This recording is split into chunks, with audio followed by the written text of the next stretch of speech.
And we are now moving into our case study section, and here two leading UK material innovators will share how they've successfully applied these innovations into commercial cases, bring our conference theme, Innovation to Action, to life. So I would now like to welcome Ed Brial, CEO and co-founder of Materra, to the stage. The floor is yours. Hello, everybody. I'm going to talk you through a real-life case study of one of our projects with one of our partners. I really appreciate their candor as well for allowing us to talk you through this.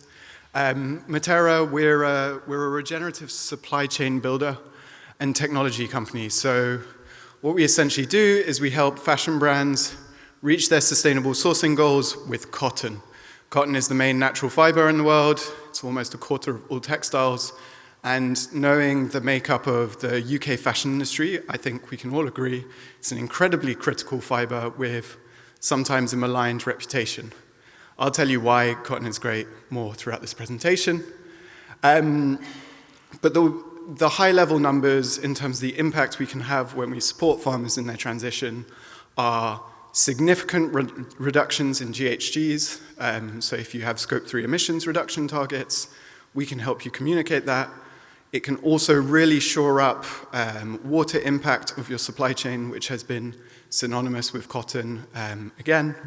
And then we can also look at social impact of your supply chains, where there are 100 million farming families worldwide involved in our supply chain, and the way that they grow the cotton and the way that we procure it can have an outsized impact on very vulnerable communities.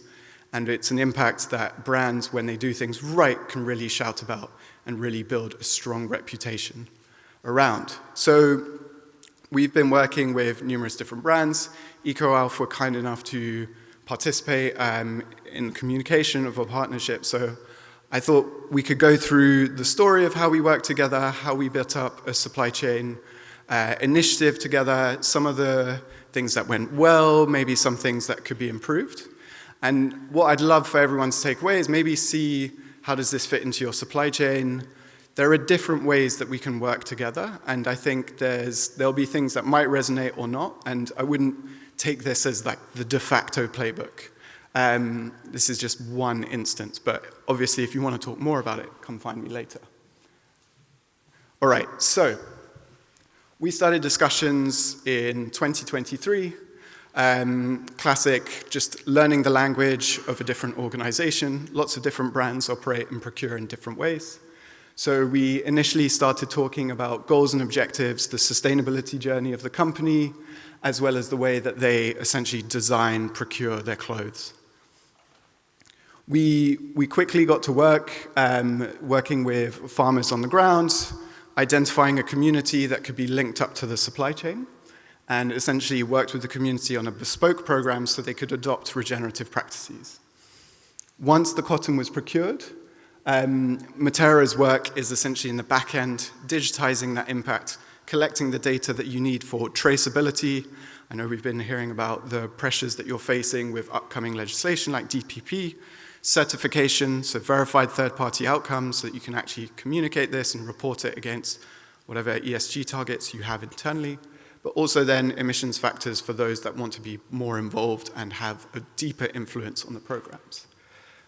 EcoAlf then worked on the communications, and we supported in-field collaborations with marketing teams to create stories of empowerment, not stories of charity, which really resonates well with farmers who feel a deeper sense of confidence when they meet their ultimate off-takers. But I think it's also empowering for the sustainability teams and also the marketing teams to get really involved in something that is truly impactful from day one. So what did it lead to? Some fantastic clothes, which are in stores worldwide. And these are now at-scale collaborations with the brand partner, EcoAlf. So we did a full spectrum storytelling, in-store activations, etc. And so the successes on the EcoAlf side, I'm paraphrasing for them. This is usually a two-person presentation, so hopefully I do them justice. It's all about making great products, but also getting the supply chain on board. I'm sure those of you who have worked with your supply chain learn a lot about the products that you can make, and there is essentially a power in being able to understand where your products come from that de-risks you from unforeseen consequences, Lasting relationships also help you get through tough times, and I think we see that in this current era. The brands that have strong supply chain connections and the supply chains that are connected to their brands generally fare better through good times, but also through tighter times. The last piece was communicating with customers and building that trust. Certification schemes will help you shore up and indemnify your supply chain. There's nothing better than actually getting in field, getting into factories to do proper due diligence. For Materra, long-term partnerships, collaborations from field to fashion, this is exactly what you want for an innovator, is be able to learn the full spectrum and then have a bit more security on long-term collaboration. And then putting a spotlight on farmers, the invisible but critical foundation of most of this supply chain. I should have done this at the beginning. This has been a different crowd, but we define regeneration. Actually, hands up, who knows what regenerative agriculture is? Okay, there's a room full of experts. So there are some critical elements, and also Nelly did a fantastic job just explaining it before, but for us it's about restoring biodiversity. This does a huge amount of benefits on the field, but essentially allows farmers to work without chemicals. You build ecosystem services, and farmers spend less money on chemical inputs, which will be important for you guys because chemical inputs have a high carbon footprint. So when you swap out those inputs, farmers spend less money on expensive fossil fuel-based inputs, and they effectively have the same output. And if you know your top line revenue stays the same and your cost base drops, you make more money, and this is where farmer livelihoods tend to improve. The way that we do things, and the thing that really differentiates us to grassroots initiatives, and we're working on collaborations now across the spectrum, is our digital infrastructure. So we work with thousands of farmers, hundreds of field teams, and multiple brands, and we've centralized all of our workflow digitally. So we collect data throughout the year, it's ready for audit, so we can do certification, traceability, and impact reporting in a way that is reportable, and we can configure it to brand needs to make it easy to integrate into your ERP or your workflow. But on the other side, we also have an accountable digital workflow so that we can really interrogate what's happening on ground. And I know that integrity issues in the cotton supply chain is something that we can never do enough on. So there are still multiple challenges, and this is pretty much a smorgasbord of them, but hopefully some of them will resonate with you.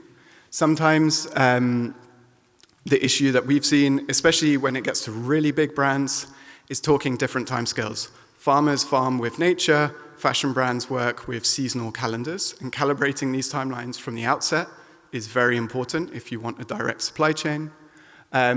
Costs and retail price challenges, no one wants to pay a premium at the moment, so deft allocation of material into different products, blending, these are all strategies that you can play with so that the products don't affect your consumers, but they still materially help you reach your sustainability goals. And then we know that there are fluctuations on consumer basis, so advanced volume planning and having strategies to absorb material that you want to keep into your products, but still balancing it with other inflows. These are very important parts of the process and ones that companies like Positive Materials are experts in dealing with. The other thing that we've also found quite a lot is that direct supply chains require nominated suppliers. So if you don't know your supply base, these projects can actually sometimes be more of a supply chain exploration to get off the ground. And this is what we found has been a really fruitful, sometimes tough process, but once those relationships are in place, we find that then the material and the volumes start to flow. And then, I'm just trying to think, what are the key ones? We're moving on, right? Yeah, I'm massively overrunning. Okay, so the learnings for EcoAlf was really about thoughtful procurement strategies, de-risking their supply chain, and the values that I've talked about already. And then for us, it's de-risking our sales process by having long-term relationships that we can build up to. Hopefully this has been useful, and we'll talk about it in the Q&A in a second. Thank you. Thanks.